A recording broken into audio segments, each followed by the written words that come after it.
nagkakaroon ng deliberasyon ang mga mambabatas tungkol po sa House Bill number 1 or yung Rice Industry and Consumer Empowerment Act o yung RICE na authored ito ni Speaker Martin Romualdez. Mga kababayan, yung Rice Liberalization Law na siya pong ugat ng matinding problemang kinakaharap ng mamamayang Pilipino sa mataas na presyo ng bigas ang dapat na inaalis. Ito pong protesta ng mga magbubukid, protesta ng iba't ibang mga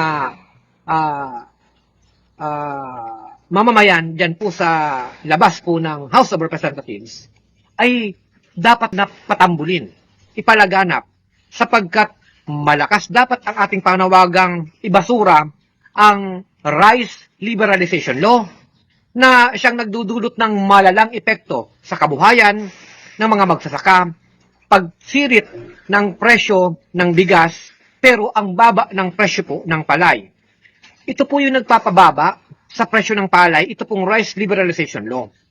Dapat pong igiit natin na ibasura ang Rice Liberalization Law at dapat palakasin ang lokal na produksyon at dapat buo-buong suportahan, dagdagan ang pondo ng mga magsasaka para nang sa ganon mapataas ang lokal na produksyon ng ating palay at nang sa gayon mababa ang presyo ng ating bigas. Kaya mainam pong suportahan ang House Bill 599 at i-repeal po yung Rice Liberalization Law.